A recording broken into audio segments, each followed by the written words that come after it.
After we got back together, I wasn't clingy with Ryan the way I used to be. I no longer asked him how long he'd be gone when he went out to eat, and I no longer got mad when he got close to female colleagues. Nor did I check his phone. Ryan finally couldn't hold it in anymore. I feel like you've changed. Why aren't you stuck to me like before?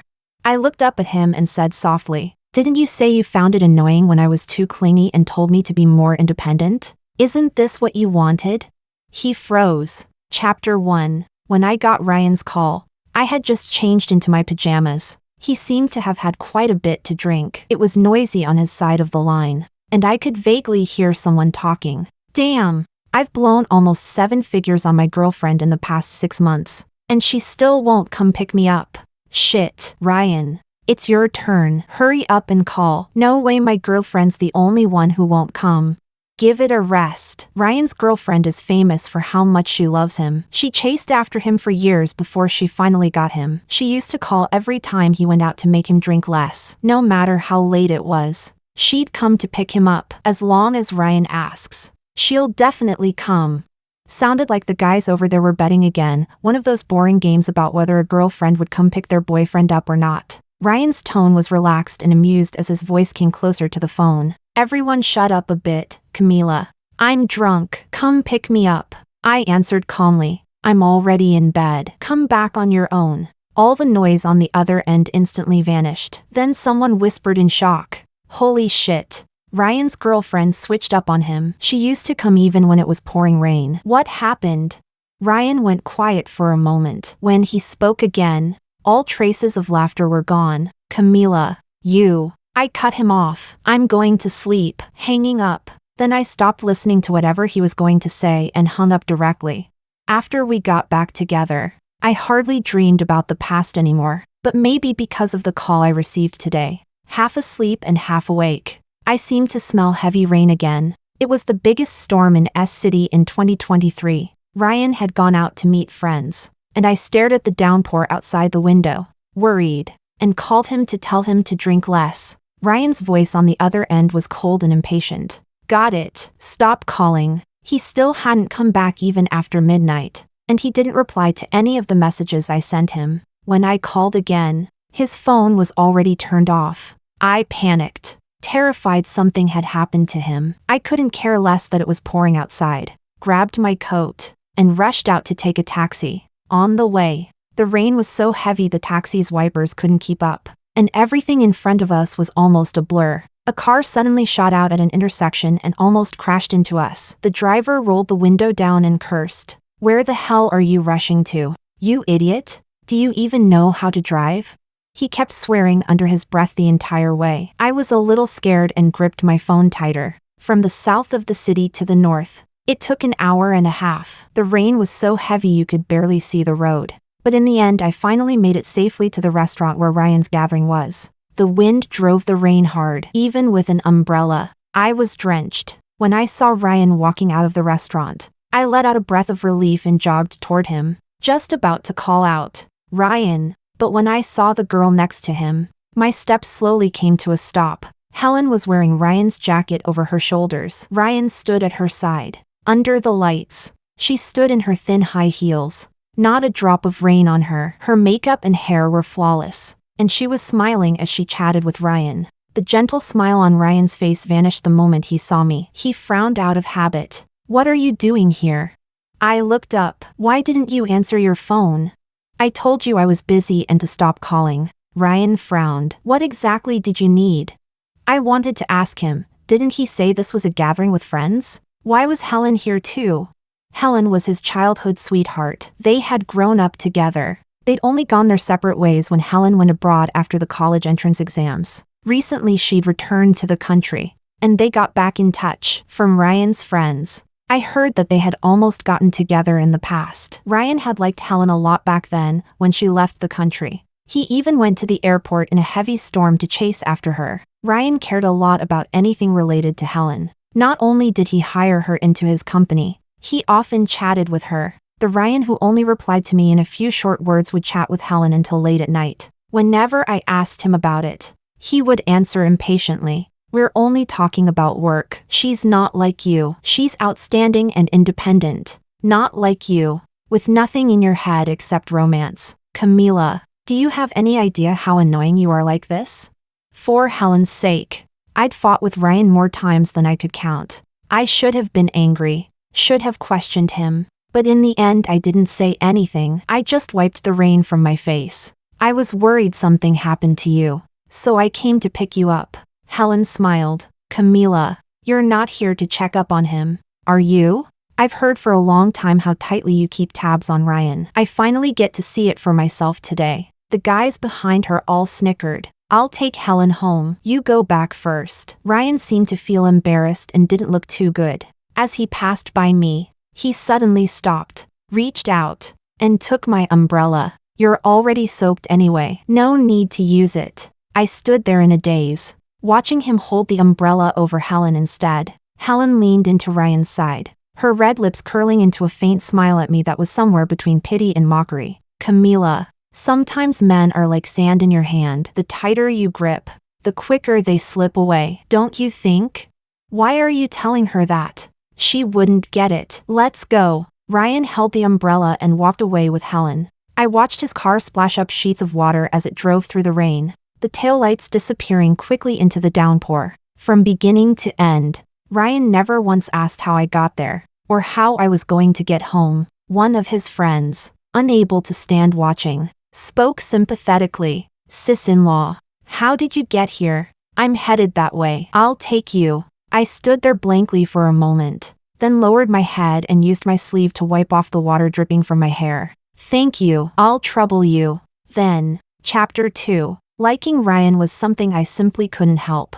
The first time I met Ryan was at the convenience store where I worked part-time. A middle-aged man who had drunk too much was checking out, and because he thought I was too slow, he cursed a few times. Still not satisfied, he suddenly raised his hand, trying to hit me. Just when I squeezed my eyes shut and flinched back, a slender hand caught the fist coming toward me. I looked up. Under the white incandescent lights of the convenience store was a handsome face with a hint of youthful sharpness. The boy was wearing a black hoodie, his neck pale, even his Adam's apple beautiful and defined. In the blurred halo of light, I watched his flushed lips move as he spoke coldly. A useless piece of trash who gets bullied outside and can only take it out on a young girl?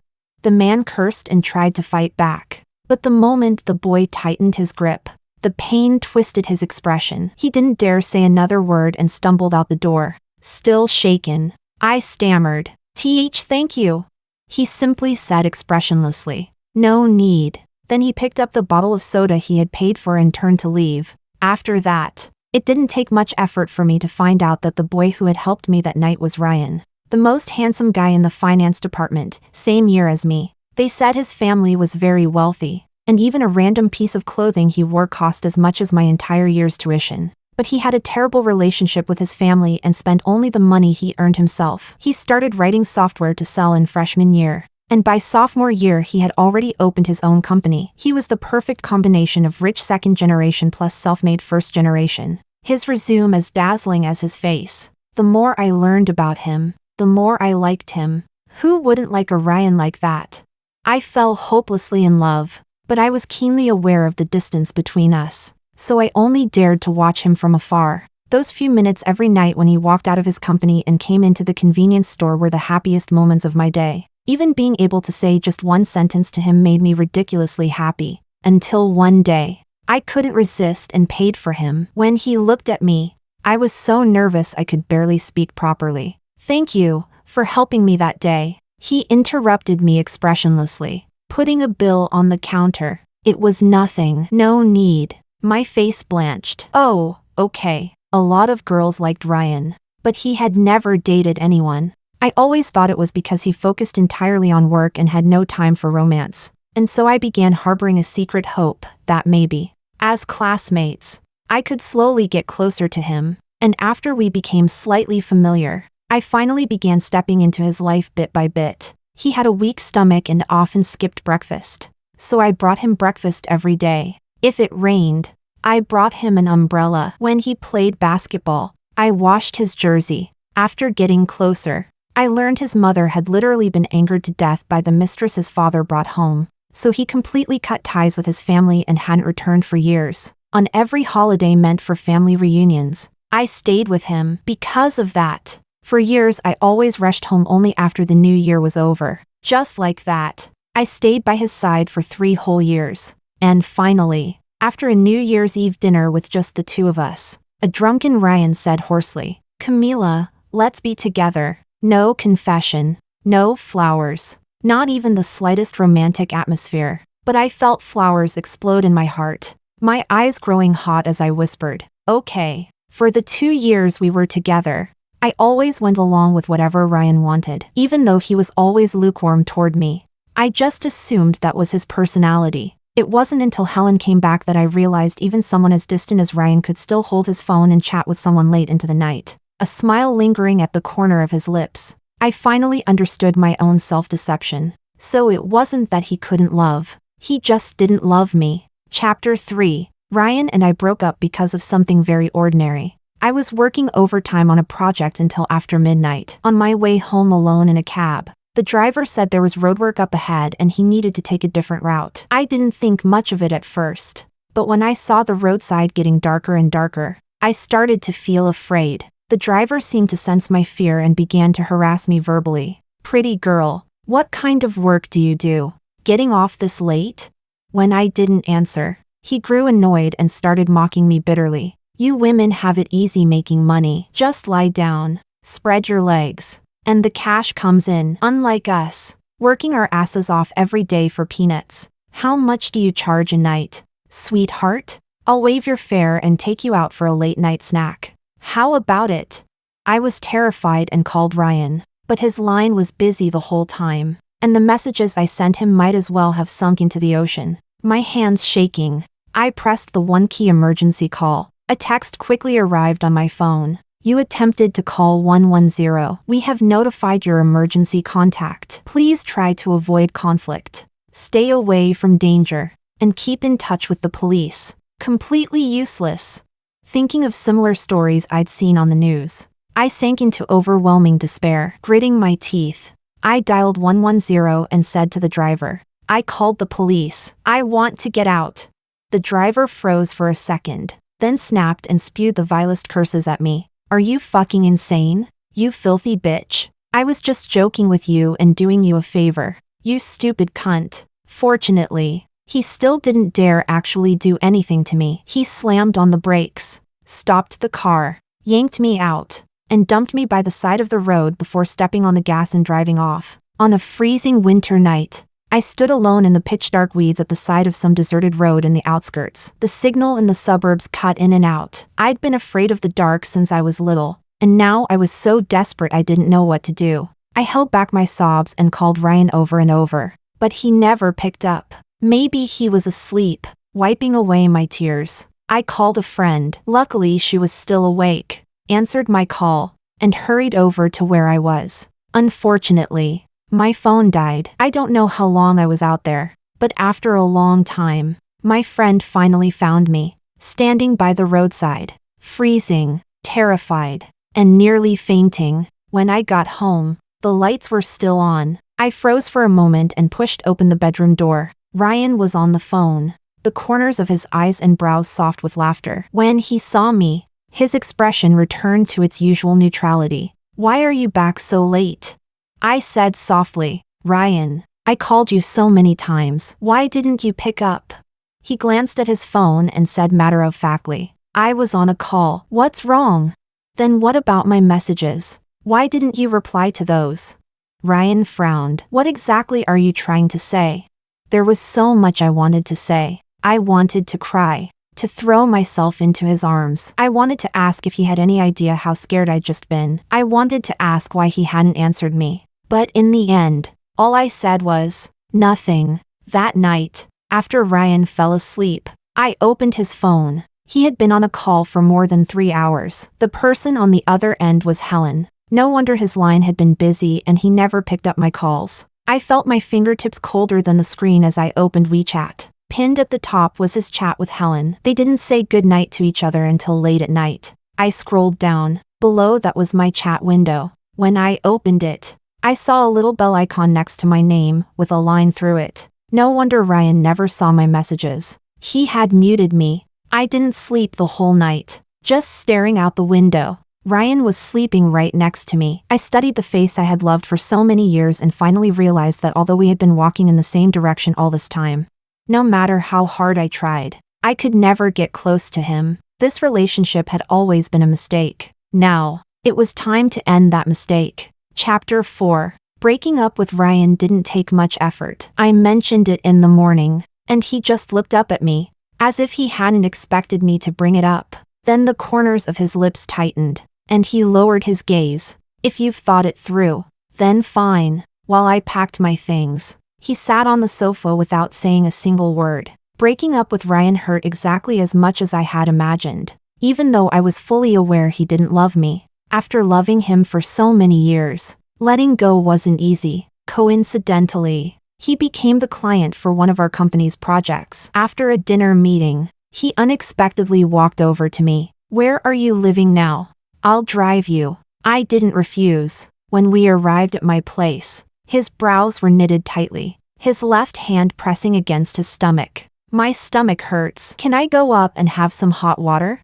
But before we even reached my home, he pushed me against the wall in the dark staircase. I don't know who kissed whom first amid the chaos. All I know is that Ryan had plenty of energy that night, with no trace of stomach pain. When I woke up the next morning, he was leaning against the headboard, listening to the noises of the morning market outside, his expression not very pleasant. "I've given you money. Why are you living here?"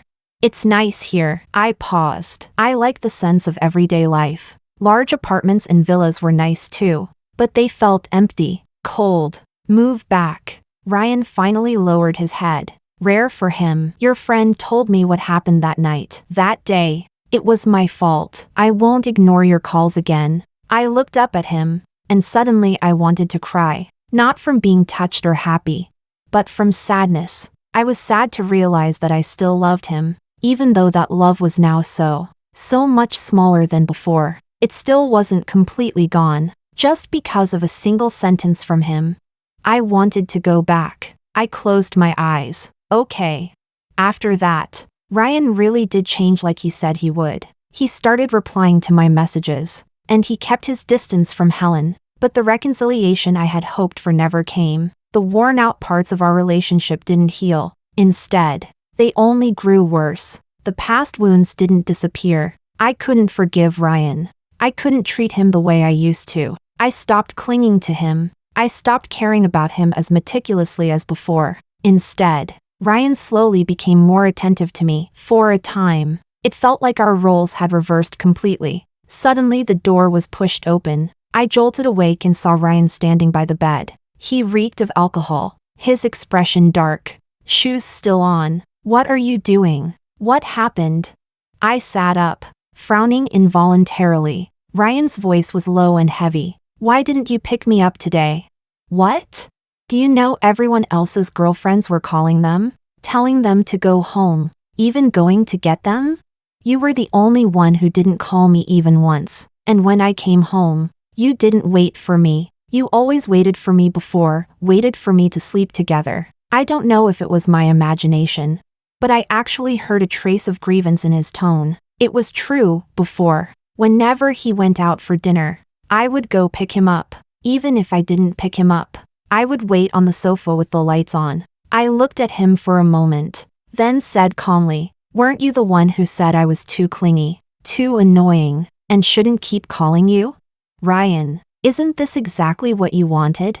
He froze, thinking he didn't understand. I explained, "That time I went to get you, you said I was annoying and told me not to worry about you anymore." "That's not what I meant." He stopped mid-sentence, speechless. "Don't worry." I turned away, curling back into the blanket. "I won't worry about you anymore." Ryan stood there for a long time but didn't say anything else. That night, the breathing beside me never steadied. Ryan tossed and turned, seemingly unable to sleep. I didn't pay him any attention and closed my eyes, falling asleep on my own. Chapter 5. After grabbing a ticket to go home for the new year, I called my mom. My mom thought I wasn't coming back again, and couldn't help complaining. "It's been years since you last came home for New Year. Your dad even bought your favorite local pork ribs this year, froze them, and planned to wait until after the holiday when you came home to eat. I interrupted her. Mom, I'm coming home for New Year this year. The pork ribs smell amazing. You're coming back? My mom's voice instantly brightened, then turned worried again. What about your boyfriend? Didn't you say he'd be spending New Year alone? Why don't you bring him home with you? No need. I lowered my eyes. He has somewhere to go. All right. I'll start frying meatballs this afternoon, she said cheerfully. Tomorrow I'll have your dad pick you up. Sitting in the back seat of the car, I watched the scenery on both sides retreat rapidly. The small hometown city hadn't changed much after so many years. The shops lining the streets had hung red lanterns and the character foo. Children chased each other setting off firecrackers. Couples bundled in thick down jackets ate roasted sweet potatoes. I suddenly felt that the emptiness in my heart finally had somewhere to rest. My mom was happily chatting nonstop in the passenger seat, seeing the white strands in her hair at her temples. My nose suddenly stung, and a deep ache filled my chest. What had I been doing all these years? Neglecting my parents for a man, ignoring myself for a man. I suddenly woke up. Maybe what I felt for Ryan was love at first, but later it became an obsession. I couldn't accept that after giving so much. He still didn't love me. The sunk cost was too high. I was like a gambler already bleeding dry but still desperate to win one last round. And suddenly, I snapped out of it. My mom was still talking. The neighbor's daughter works at the local street office. She gets off work and goes home to eat with her family every day. Your aunt is already that old and still cooks for her every day. But in her eyes, it was unmistakably envy. I hadn't been home in a long time. The last time was only because my mom slipped and fractured her leg. And even then, I only found out because my dad accidentally let it slip. I rushed home and scolded my mom. Why didn't you tell me? My mom pretended nothing was wrong. Oh, you're busy with work. I'm fine. Really, it'll heal soon. The truth was, I never liked the big city. I had no grand ambitions. I stayed in S City all these years only because of Ryan. I thought for a moment and said, Mom, I want to resign and come back. From now on, I want to come home for dinner. My mom froze. Didn't you have a boyfriend? What about him?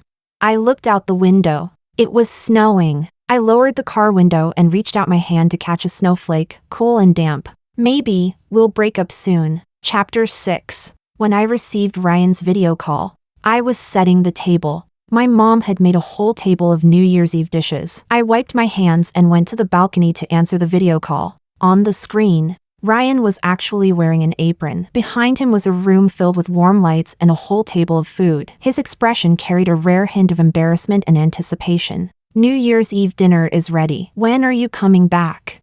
As he spoke, he couldn't help complaining. What's wrong with your company? Working overtime on New Year's Eve? I'll come pick you up in a bit. I frowned. Only then did I realize the message I sent him this morning saying I had gone home probably didn't go through because of bad signal. I said softly, Ryan, I went back to my hometown. I'm not coming back for dinner. Ryan's smile froze. He stared for 2 seconds, then forced a casual tone. Right. You haven't gone home for New Year in years. It's good to visit. If your parents like anything, I should visit them tomorrow on New Year's Day anyway. No need. Camila, what are you doing? Hurry and come eat. My mom's calling me. Okay. Go then. Ryan stood quietly in place, even though the lights behind him were bright. In that moment he looked incredibly lonely. I knew Ryan probably wanted me to come back, but with his personality, he couldn't say it. Since we got together,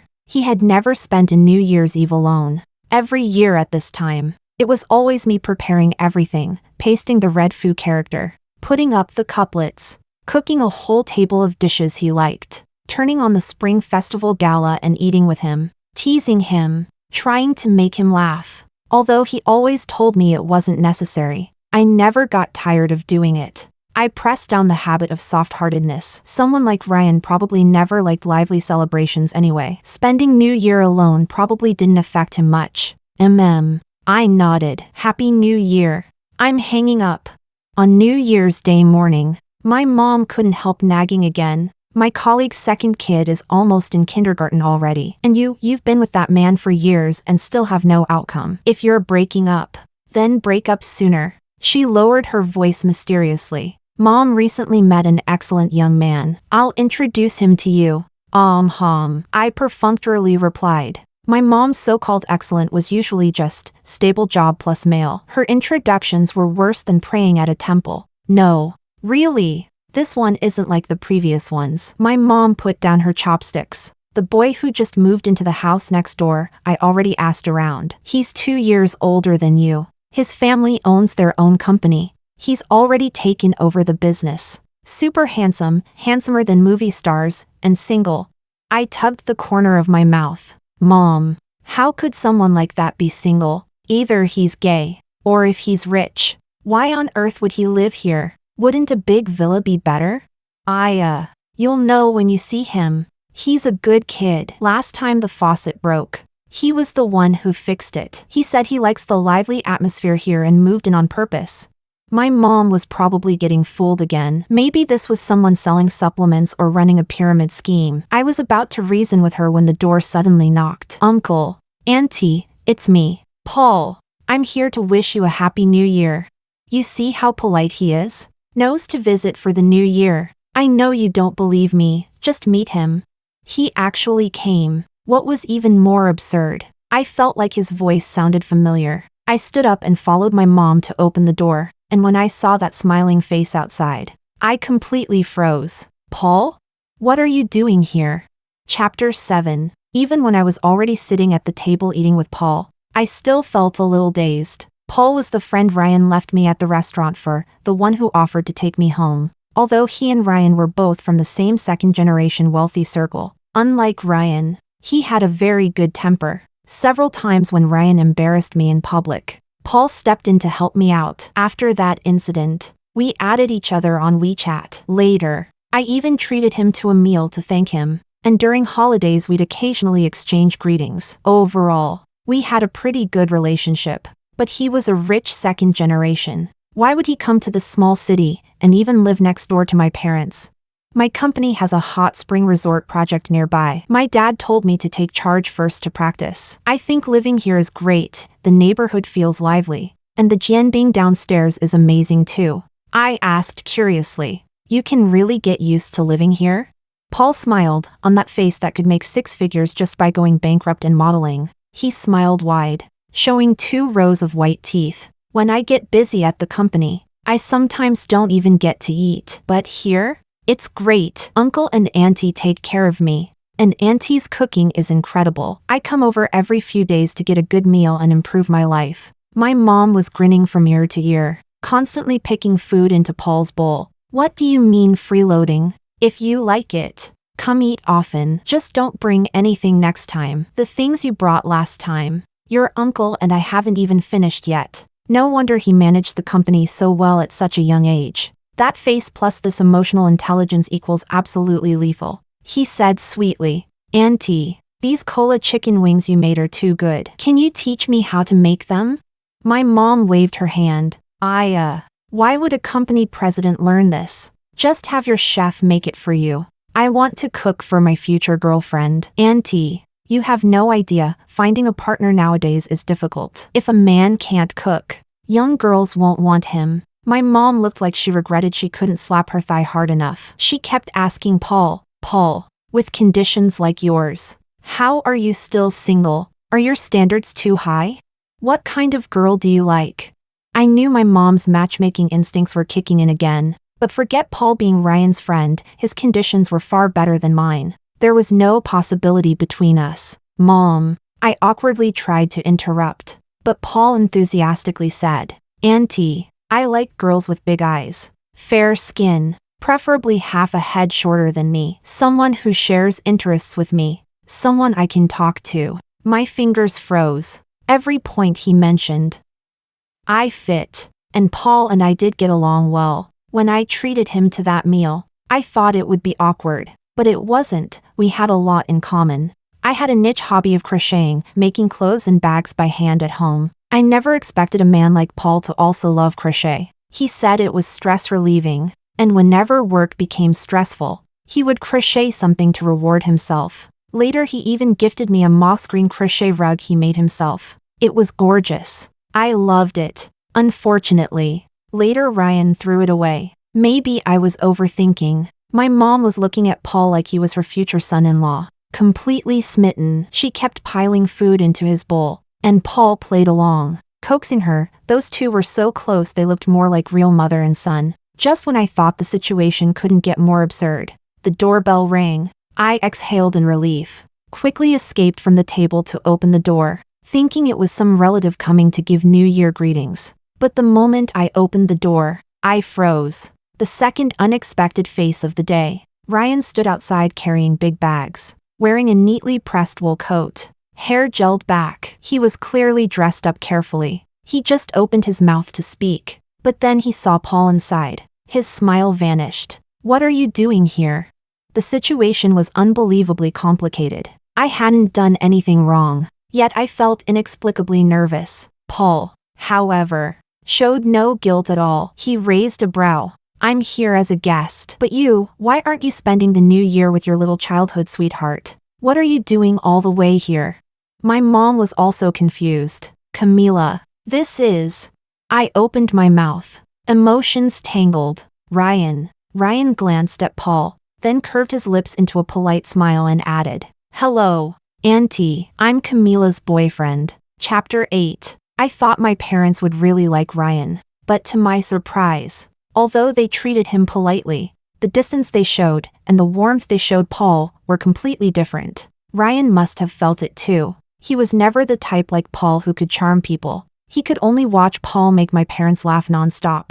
I understood my parents' attitude. During all the years I was dating Ryan, I never came home for the new year because of him, and Ryan never once suggested visiting my parents. He didn't care about me, so naturally he wouldn't care about my family. Of course my parents wouldn't have a favorable impression of him. Ryan was probably a little embarrassed, but he most likely knew he really hadn't done well these past years, so he could only stay silent. After the long meal finally ended, I pulled Ryan into my room. Why are you here? Why didn't you tell me in advance?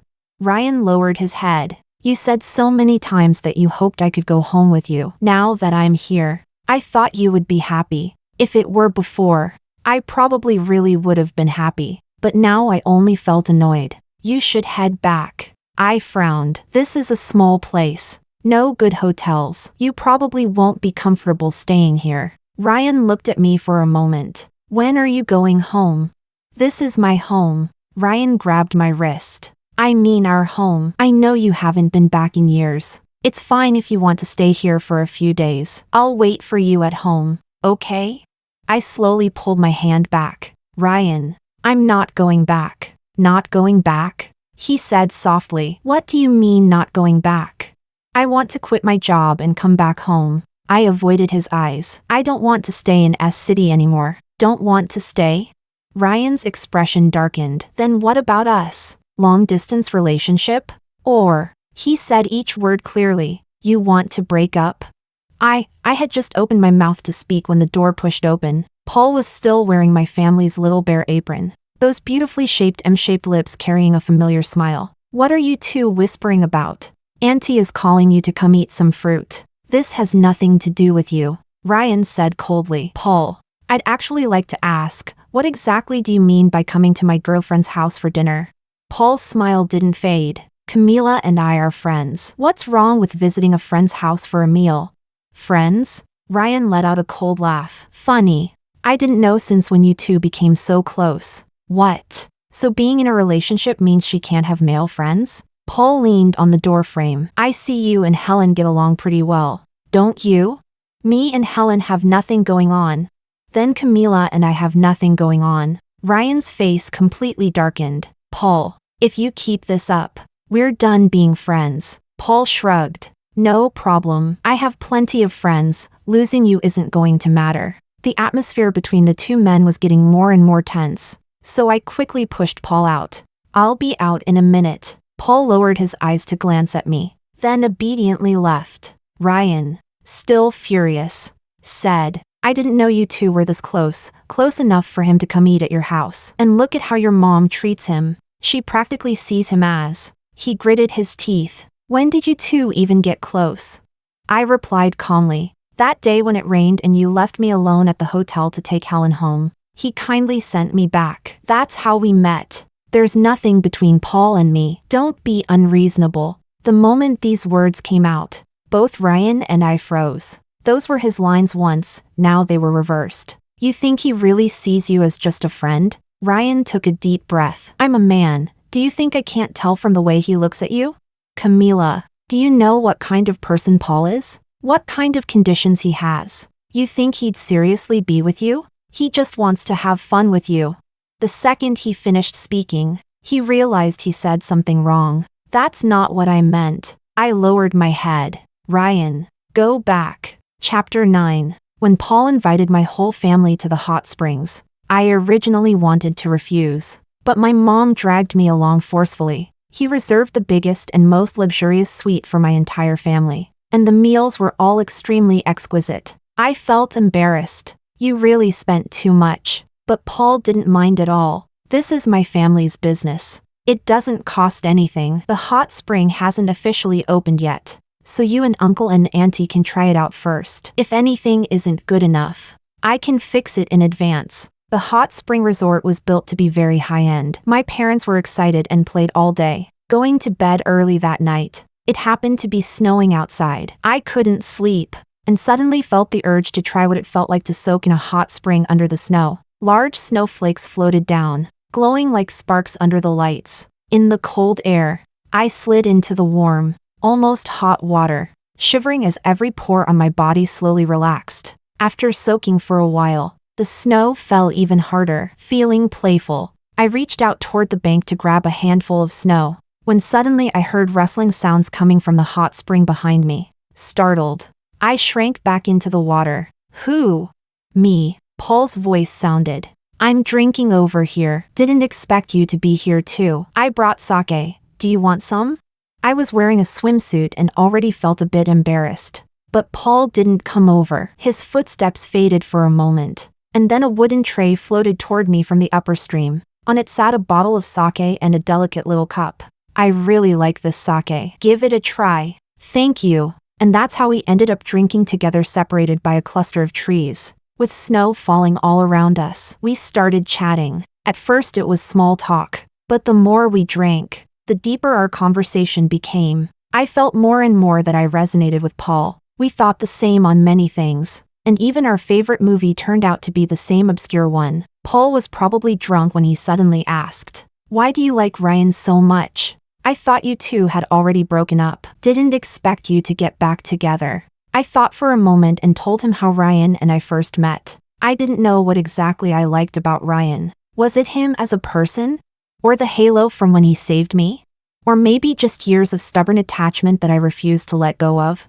Suddenly, Paul asked a question that stunned me. If the person back then had been me instead, would you have liked me just as much? As his friend's girlfriend, I felt his question was crossing a line, but I couldn't stop myself from wondering. If it had been him, would I have liked him? Probably, yes. Paul was so good. Who wouldn't like him?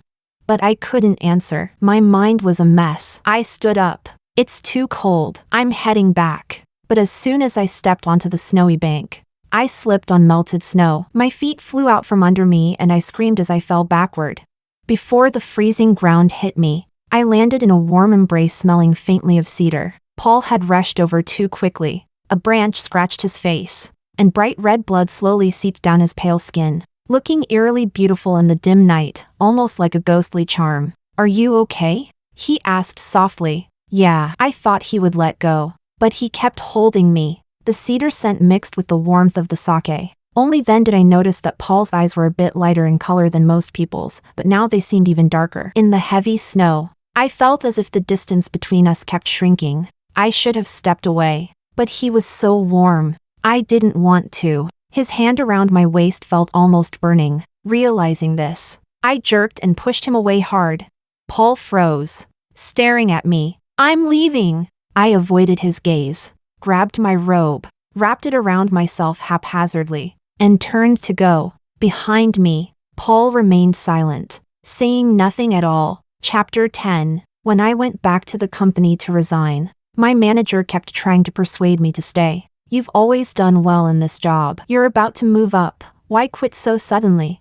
Seeing that I was firm, she sighed and still approved my resignation. I had thought it through. I wasn't really suited for this job. Although the income was high and it looked respectable, the commute took more than 2 hours every day, plus overtime. Running around exhausted for so many years was truly too tiring. Going back to my hometown would mean earning less, but I wouldn't need to rent a place. The cost of living was low, and overall life would definitely be more comfortable. Next, it was time to break up with Ryan.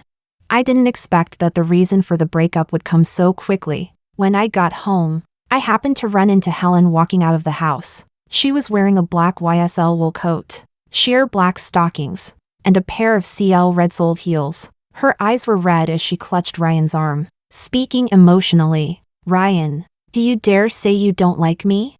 You told me yourself, you never liked Camila. You only stayed with her because I wasn't here, and you were moved by how good she was to you. You also said you liked me. Now that I'm back, why are you still with her? Why did you get back together? Ryan said something impatiently. Helen cried like pear blossoms in the rain and went up on tiptoe to kiss him. At that exact moment, Ryan suddenly saw me. His eyes widened as he instinctively stepped back, pushing Helen away. He hurried to explain, Camila, it's not what you think. Helen glanced at me, the corner of her lips curling into a mocking smile. Ryan, do you dare say you never said you liked me? Do you dare say you never said she's plain from head to toe? Not your type at all? If she hadn't clung to you so desperately all these years, would you even look at her? Do you dare say, these years you weren't actually waiting for me? Ryan roared, shut up. I'm not with you now and never will be in the future. I won't break up with Camila. Leave. And I won't be investing in your dad's company. Helen's eyes reddened. She bit her lip. Ryan, you bastard. Then she rammed into me hard as she passed by and left. Ryan didn't even look at her. He walked straight toward me and grabbed my shoulders. Camila, listen to me. It's not what you think. There's nothing between us. She only came today because her dad's company ran into trouble, and she wanted me to invest. I lowered my head. Those things she said. Ryan paused. I did say those things, but that was before. I don't think that way anymore. I only want to be with you now. There's really nothing between Helen and me. Please don't be mad. I'm not mad, I said softly. Don't say things in anger. I can explain everything. Ryan looked helpless. I'm not saying anything in anger. I truly wasn't mad. If it were before, I probably would have been heartbroken and furious. But now, I honestly didn't feel anything. If anything, I even felt a kind of relief, thankful that he gave me a reason to break up. I looked straight at him. Ryan, let's break up. I told you, there's nothing between us. I'm not breaking up because of her. I'm serious. I came back this time to quit my job and to break up with you. But didn't we already get back together? Ryan raised his voice. Camila, you said before that you changed. I've changed too. Haven't I been treating you better recently? Why do you still want to break up?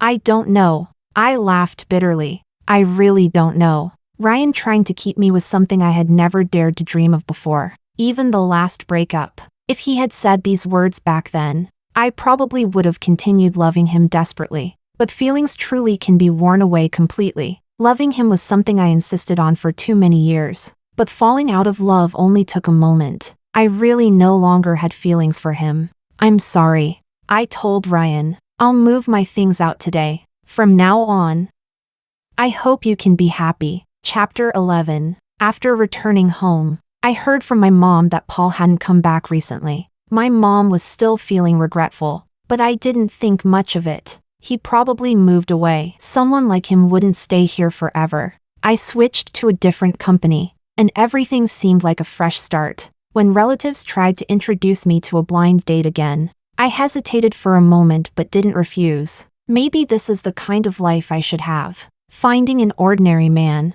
building an ordinary family, living an ordinary life. What happened with Ryan felt like a dream. Now that I'd woken up, I should return to the right path. The man my relative introduced me to arranged to meet at a cafe. First, I listened to him complain for a long time about how cafe coffee is all a scam and overpriced. Then he started bragging about how he knew this person and that person. How extensive and powerful his connections were. He must have finally gotten thirsty. Took a sip of coffee and looked at me. I think the old rules passed down by our ancestors are still right. Men should work outside. Women should handle the home. In the future, I'll work hard outside, and you just need to take care of the family. I thought for a moment, so I don't need to work and will just be a housewife? The man wagged a finger. No. I'm not asking you to earn a lot of money. But people shouldn't be idle. You still need to work. I couldn't bear it anymore. Sorry. I don't think we're suitable. He raised a brow. What part isn't suitable? I think you're pretty good.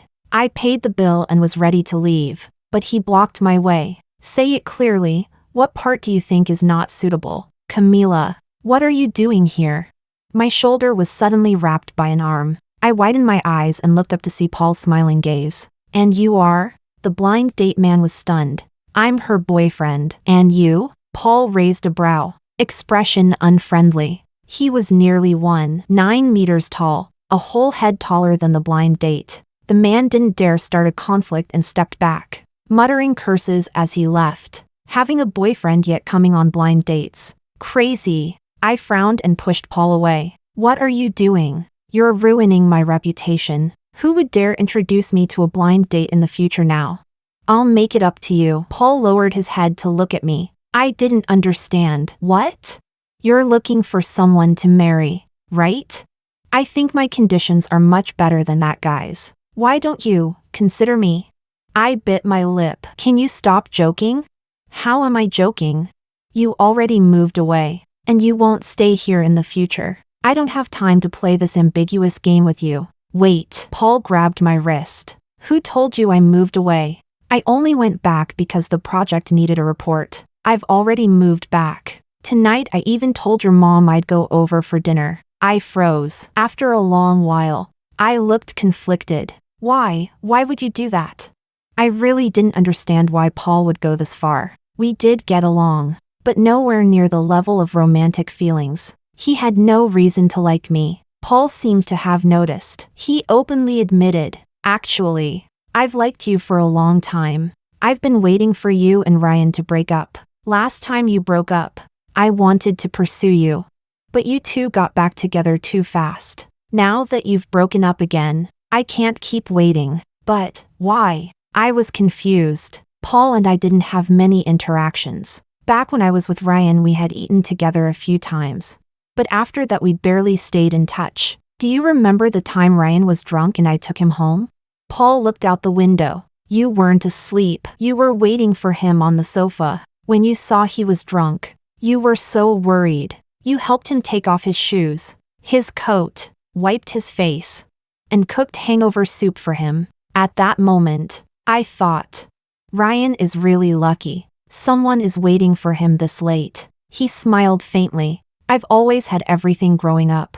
I've almost never felt jealousy. But that night, I was suddenly extremely jealous of Ryan. I thought, if only that light was left on for me. Paul let out a soft laugh.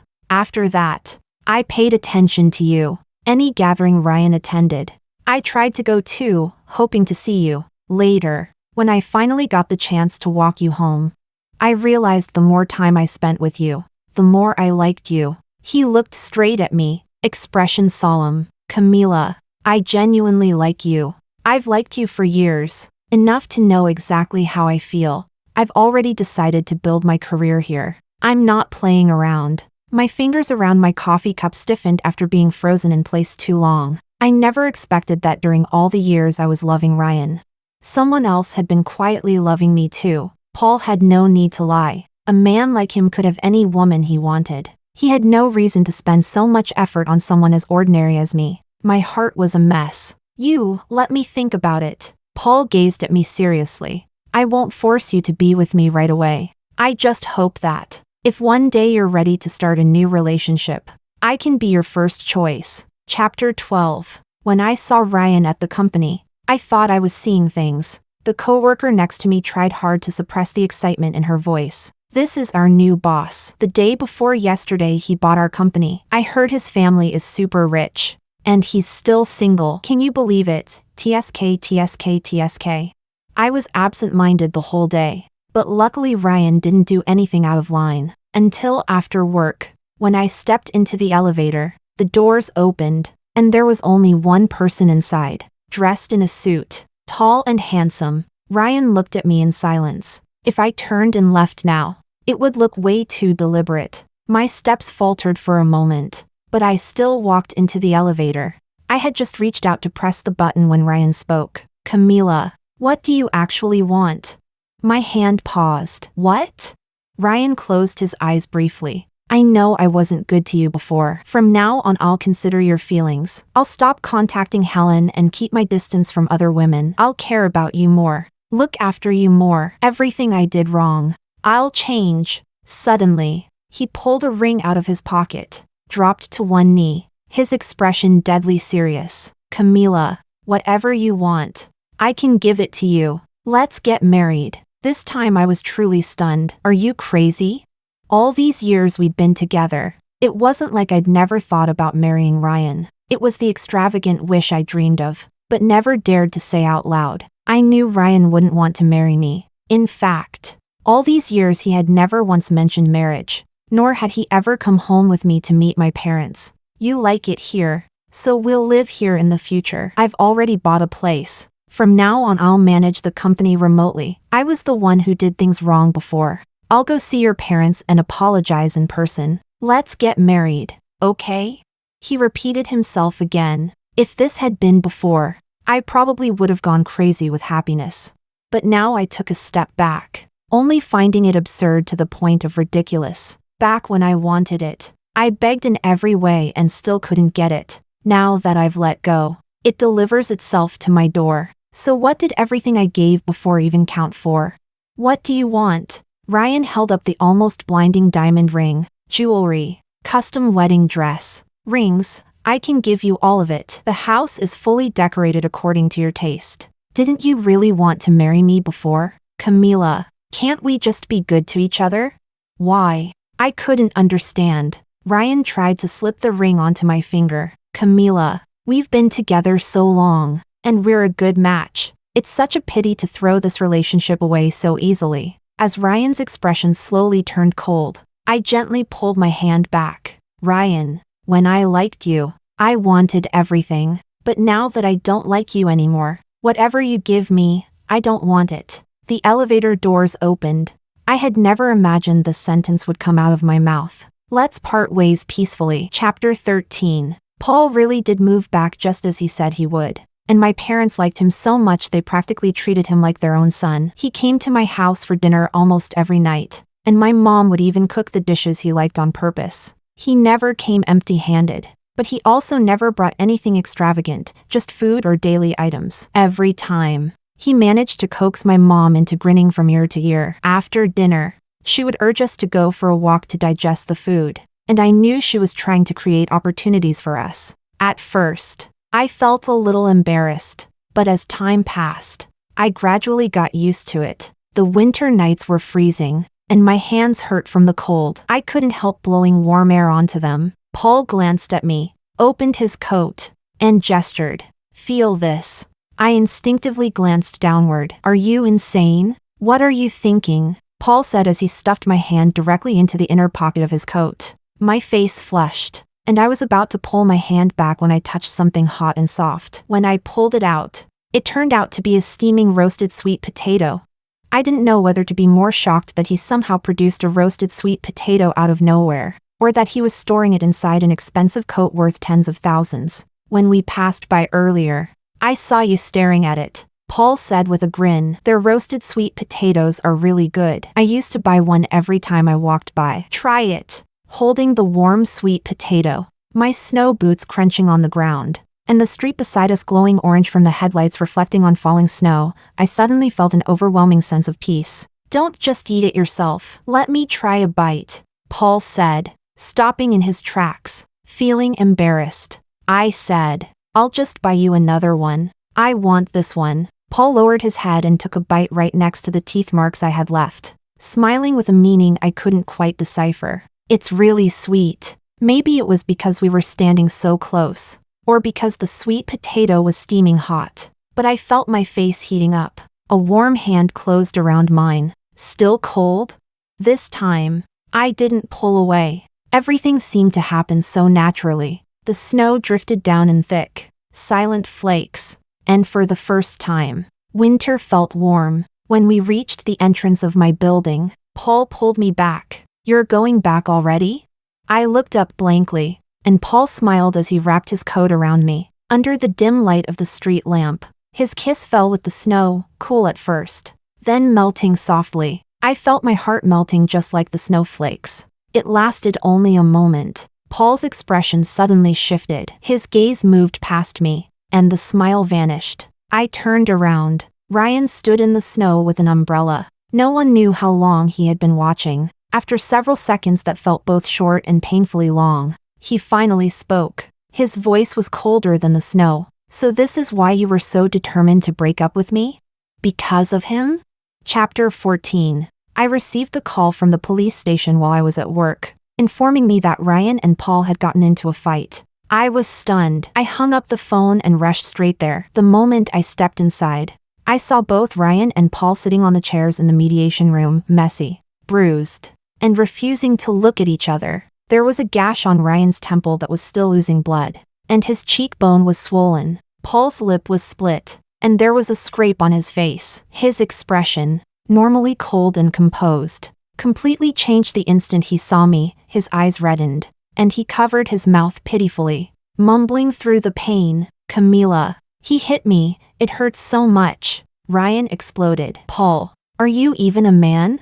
From the officer and other people present, I finally pieced together the story. Paul had gone out for a business meal, and by coincidence ran into Ryan at the same restaurant. One word led to another, and the two of them ended up throwing punches. To think that last night Ryan had walked away without saying anything, I thought he had finally let things go. Turns out he hadn't. Not even close. The officer tried to mediate. "You're both grown men. Fighting out of jealousy? You're not kids anymore." His injury qualifies as minor harm. If you don't agree to mediate, someone's getting administratively detained. Since you all know each other, decide for yourselves whether you want mediation. Because Paul had been wearing a ring, the punch he threw at Ryan's temple had caused a laceration that officially counted as minor injury. Ryan pressed a piece of gauze to his temple, eyes dark and fixed firmly on me. "Camila, talk to me. If you do, I won't press charges against him." "As if I'm scared of you pressing charges." Paul jabbed a finger at Ryan's nose. "Camila is my girlfriend. Trying to steal her from me? No way.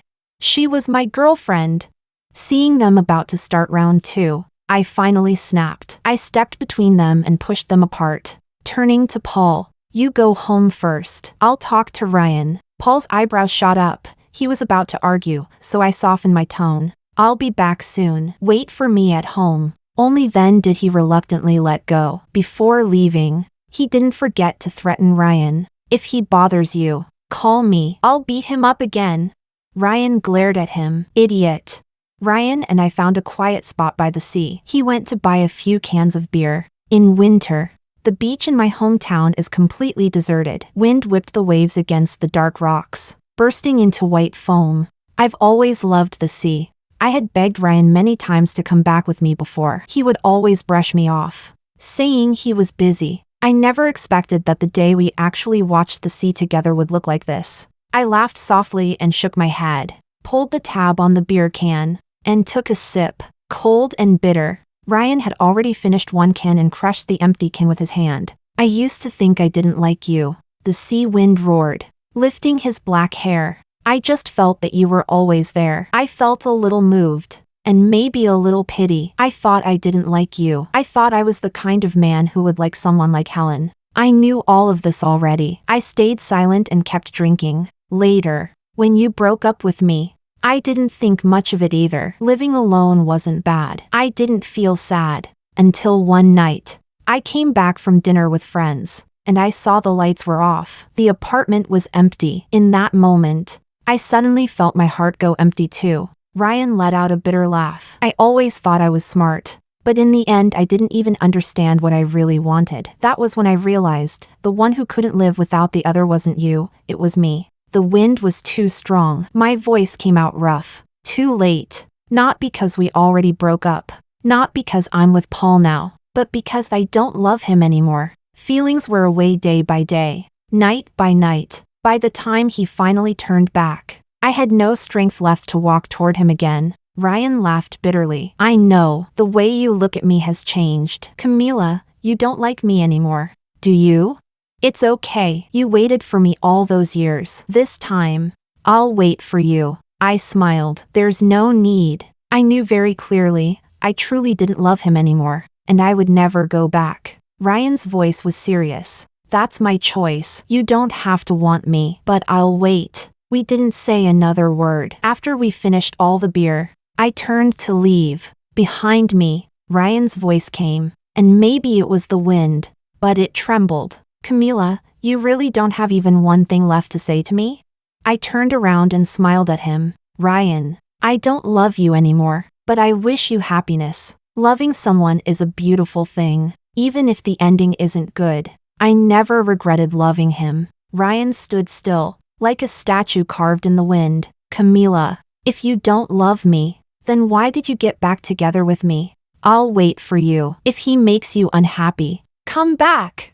I turned away and ran toward the shore. The wind lifted my hair. I ran faster and faster, feeling like I could fly. The mismatch in me and Ryan was destined from the beginning. If I didn't leave him, he wouldn't love me. But by the time he loved me, everything was too late. This fake reconciliation was nothing more than the start of an inevitable breakup. I don't know if being with Paul will make me happy. Feelings change instantly. Maybe one day we'll face the same ending. But I know this now. I finally have the courage to leave someone. I don't need another person to make me happy. From now on, I will make myself happy.